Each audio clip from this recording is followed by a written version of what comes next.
¿Qué tal? ¿Cómo están? Qué placer acompañarles. Bienvenidos y bienvenidas a Impacto Económico. Soy Exton Sánchez. Vamos de inmediato a repasar los titulares de esta jornada. Gobierno de Ecuador alcanzó un acuerdo técnico para ampliar un préstamo con el Fondo Monetario Internacional. Las negociaciones se alcanzan mientras el país posee una de las deudas públicas más elevadas de la región. En nuestro segmento En Contexto vamos a presentar una investigación del economista Alfredo Zayat sobre el ciclo de deuda al que entra Latinoamérica debido a la crisis de la COVID-19. Y en noticias del segmento 360, las ganancias de las empresas industriales en China registraron un aumento en el séptimo mes del año. Uno de los sectores más beneficiados ha sido el tecnológico.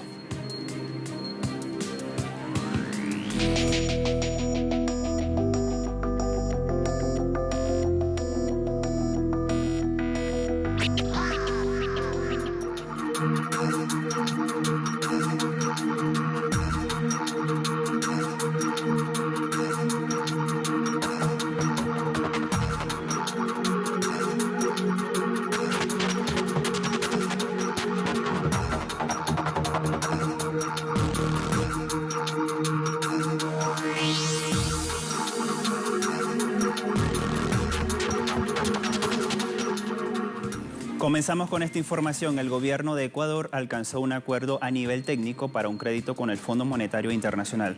El presidente Lenín Moreno consideró el acuerdo como una gran noticia, pese a que el Ecuador posee una de las deudas públicas más elevadas de la región. El acuerdo a nivel técnico alcanzado con el Fondo Monetario Internacional le va a permitir a Ecuador acceder a un crédito por $6.500 millones para la protección social y la reactivación de las negociaciones para este préstamo se lograron luego de 4 meses de diálogo con los miembros del equipo técnico del ente, liderado por el Zeida Owner. El acuerdo de tipo servicio ampliado del Fondo Monetario Internacional será desembolsado durante un periodo de 27 meses y tendrá una tasa de interés del 2.9%. Por segunda vez, el gobierno conducido por Lenín Moreno busca financiamiento de organismos multilaterales bajo ese tipo de acuerdo que es de mediano plazo y suele contener reformas estructurales. Con el acuerdo, el Ejecutivo podrá concretar finalmente el plan de reestructuración para mejorar las condiciones de la deuda en bonos, que actualmente asciende a $17.375 millones.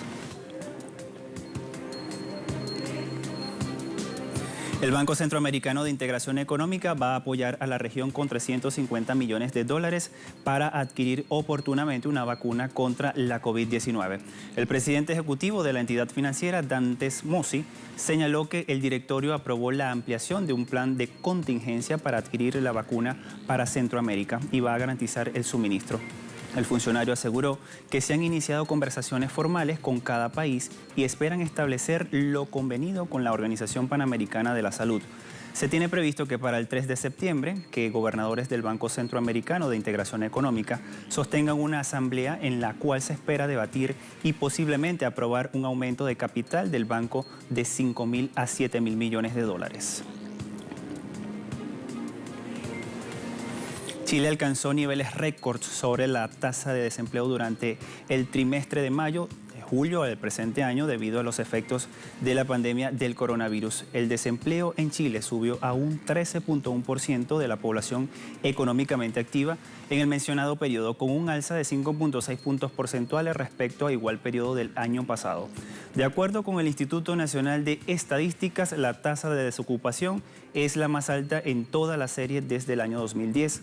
Con ello, el número total de desocupados ascendió a 1.065.450 personas sobre una fuerza laboral que ha ido bajando y llega hoy a 8.1 millones de trabajadores.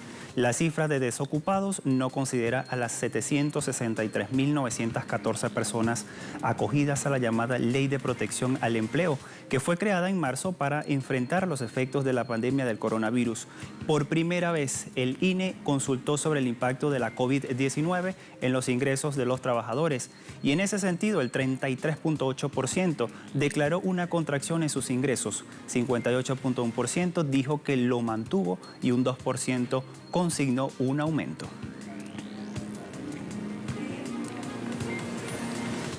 Los Estados Unidos intervienen en los portales web de 3 empresas iraníes por organizar, entre comillas, un envío de combustible multimillonario a Venezuela. Esto lo titula así el portal web Russia Today. En el interior de esta noticia dice que el Departamento de Justicia de los Estados Unidos anunció la intervención de los portales web de las empresas Moving International, Sohar Fuel y Oman Fuel por supuestamente organizar un envío de combustible multimillonario a Venezuela por parte del acuerdo de la Guardia Revolucionaria, Cuerpo Revolucionario de la Guardia Revolucionaria Islámica. Según los Estados Unidos, la gasolina y demás productos derivados del petróleo salieron rumbo a Venezuela a bordo de 4 petroleros denominados Bella, Bering, Pandi y Luna, que fueron incautados el pasado 14 de agosto tras una orden emitida por un juez de los Estados Unidos y también con la ayuda de socios extranjeros. La carga de estas embarcaciones, que consistía en aproximadamente 1.116 millones de barriles de petróleos, se encuentra ahora bajo la custodia de los Estados Unidos, quien dice que este envío supone una supuesta violación a las sanciones aplicadas por Washington contra Caracas. La ministra de Economía de Perú, María Antonieta Alba, dijo que la economía del país se recuperará el próximo año con una expansión del 10%. Las palabras de la ministra se producen después de que el Banco Central de Perú estimó una caída del Producto Interno Bruto de 12.5% para este mismo año debido a los efectos del coronavirus. Alba dijo, además ofreció otros datos no tan alentadores sobre el desempeño económico y en ese contexto pronosticó que el déficit fiscal se va a elevar este mismo año a un 10.7% del Producto Interno Bruto desde un déficit de 1.6% del año pasado. Y respecto a nivel de la deuda pública, la ministra afirmó que va a pasar a un 35.4% del Producto Interno Bruto este mismo año desde un 26.8% el año pasado en medio del esfuerzo fiscal para revivir la economía. Tiempo de establecer una primera pausa en nuestro segmento En Contexto. Vamos a hablar del ciclo de deuda al que ingresa la región latinoamericana empujada por la crisis sanitaria. La investigación sobre este tema es cortesía del economista Alfredo Zayat. Un adelanto en el porcentaje de la deuda externa, que la mayoría de los países es muy superior a la registrada en el año 2018. Los detalles de esta información al regreso de esta primera pausa.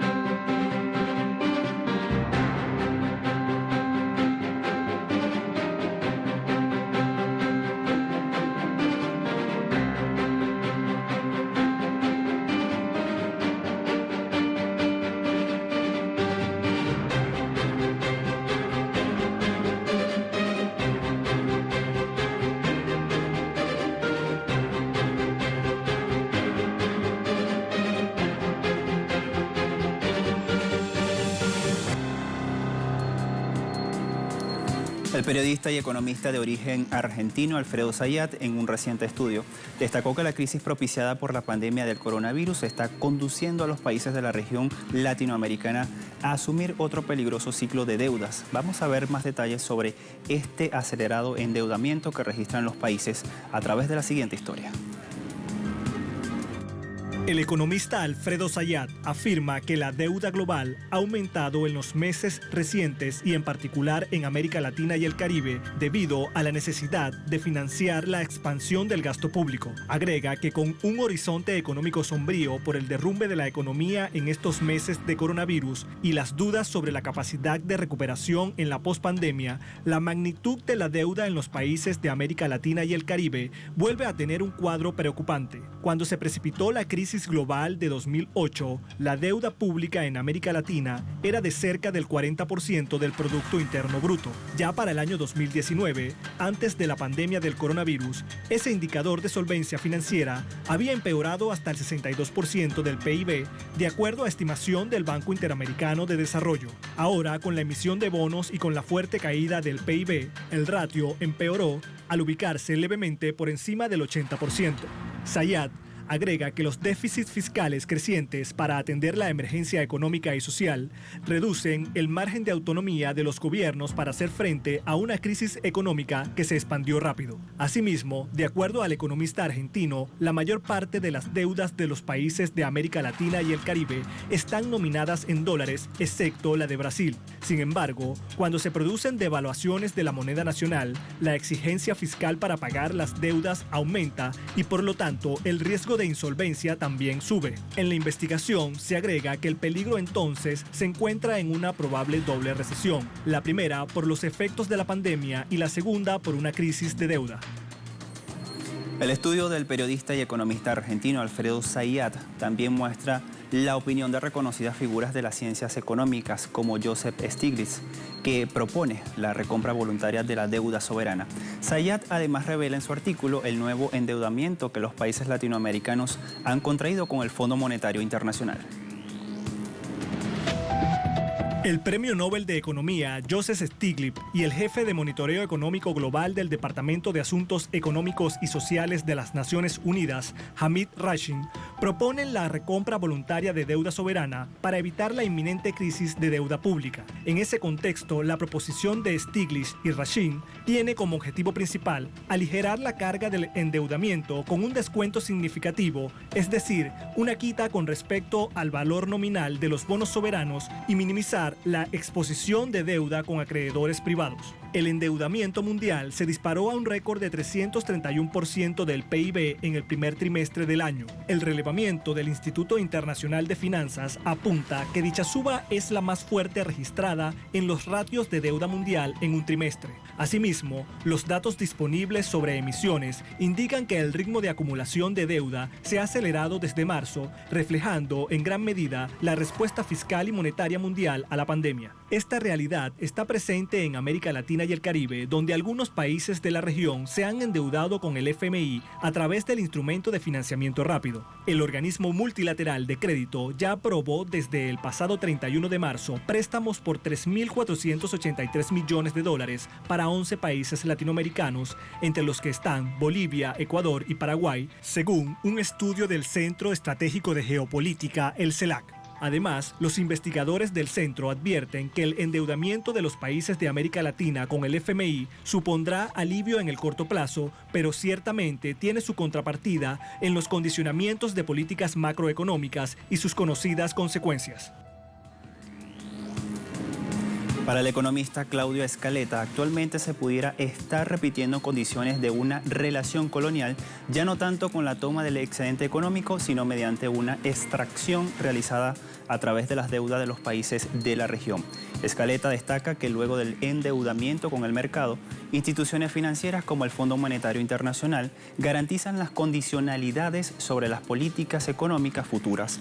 Igualmente, el especialista expresa que la crisis de deuda no son un error, sino un objetivo político que lleva a la subordinación de la economía local al capital financiero global y a la reducción al mínimo de los grados de libertad para la política económica interna.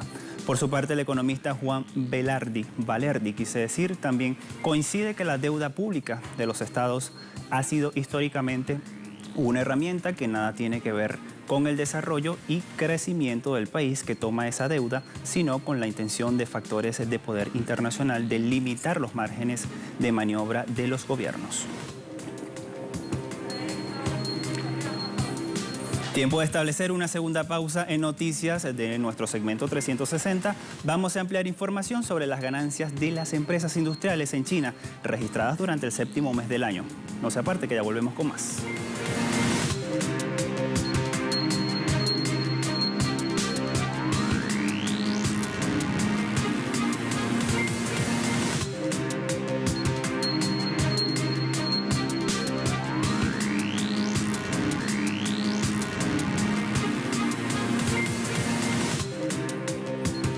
En China, las ganancias de las empresas industriales registraron un aumento en el séptimo mes del año. Según la Oficina Nacional de Estadísticas de China, las compañías industriales del país obtuvieron en julio pasado un beneficio total de 85.8 mil millones de dólares. Tal resultado representa un aumento de 19.6% más que en el mismo periodo del año pasado. Asimismo, julio fue el tercer mes consecutivo en que se registró un crecimiento interanual. El ente estadístico también señala que de los 41 participantes de los sectores industriales, 32 obtuvieron un crecimiento de estas ganancias. En ese contexto, la industria de fabricación de alta tecnología experimentó un incremento de los beneficios en el séptimo mes del año, con una tasa de crecimiento interanual de 27.5 puntos porcentuales más alta que en junio pasado. Por su parte, el Centro de Investigación para el Desarrollo del Consejo de Estado precisa que los nuevos componentes económicos impulsados por la innovación tecnológica desempeñaron un papel fundamental en la recuperación de los beneficios. Los países BRICS acordaron fortalecer la cooperación digital en derechos de propiedad intelectual. Chen Xingyu, quien dirige la Administración Nacional de Derechos de Autor de China, dijo que como la pandemia de la COVID-19 provocó desafíos enormes a la salud pública, el desarrollo económico y a la innovación mundial, los países BRICS deben promover la cooperación digital para enfrentar de forma conjunta el desafío global. Las palabras de Chen se producen durante la 12ª reunión de jefes de oficinas de propiedad intelectual de los BRICS, que se llevó a cabo recientemente en línea. La cooperación de derechos de propiedad intelectual entre los países BRICS, que son Brasil, Rusia, India, China y Sudáfrica, fue iniciada en el año 2012 y desde ese mismo año han logrado avanzar en áreas como capacitación de personal, marca registrada y diseño de apariencia. En Rusia, el número de personas inexpertas que han pasado a invertir en la Bolsa de Valores de Moscú se ha prácticamente duplicado en el país en los últimos meses. Esto lo revela así un informe del portal Investing citado por el medio ruso Lenta.ru. Asimismo, este medio digital ruso señala que en marzo el volumen total de operaciones en la Bolsa de Moscú aumentó 48.8% y alcanzó los 98.8 billones de rublos, es decir, unos 1.3 billones de dólares, un récord histórico. Desde diciembre de 2019 hasta mayo de 2020, el número de personas físicas en la Bolsa de Moscú aumentó en casi un 33%. El crecimiento de la popularidad de las inversiones en 2020 se produjo debido a varios factores. El primero de ellos tiene que ver con la crisis mundial desatada a raíz de la pandemia del coronavirus. En segundo lugar, por la reducción de la tasa clave de interés por parte del Banco Central de Rusia para estimular la economía. Y por último, a la introducción de un nuevo impuesto en las cuentas de ahorro.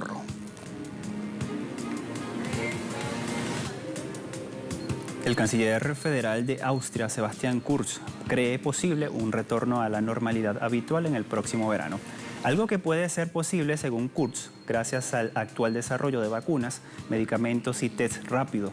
El canciller advirtió de que se avecinan muchos desafíos en los próximos meses, con la vuelta al colegio, la bajada de las temperaturas en el invierno y la consiguiente concentración en espacios interiores de gran parte de la actividad social.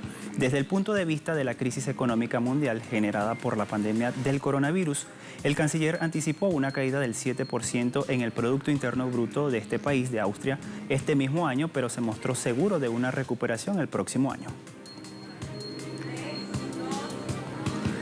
Pide presidente senegalés al G20 moratoria de deuda externa africana, así lo titula el portal web de la agencia informativa latinoamericana Prensa Latina. El presidente de Senegal, Macky Sall, demandó al grupo de los 20 la moratoria para el pago de la deuda externa de los países africanos sumidos en crisis económica por la pandemia del coronavirus. Hablando ante un grupo de empresarios y acreedores en París, el mandatario senegalés solicitó la extensión de un año en el plazo de los pagos de estas obligaciones africanas estimadas en miles de millones de dólares contraídas por los 55 estados del continente, donde hasta hoy casi 1.222.000 personas contrajeron el coronavirus. Asimismo, Sall predijo que los esfuerzos internos de los países africanos resultarán insuficientes para amortiguar el impacto de la pandemia y revivir el crecimiento económico.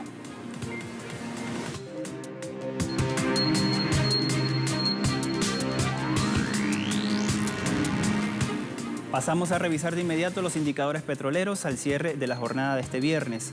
Vemos en pantalla la relación de intermedio de Texas, WTI, marca 43.13 dólares el barril, ha subido 0.9 centavos de dólar. Sumamos Brent de referencia en Europa, se ubica en este momento en 45.15 dólares el barril, ha subido 0.06 centavos de dólar. Y por último tenemos el crudo OPEP, en este momento se ubica en 45.81 dólares, tiene una baja de 0.24 centavos de dólar. Con estos indicadores ponemos punto final a esta emisión de Impacto Económico. Como siempre, la invitación para que siga todas nuestras redes sociales. A todos muchas gracias y feliz fin de semana para todos. Hasta pronto.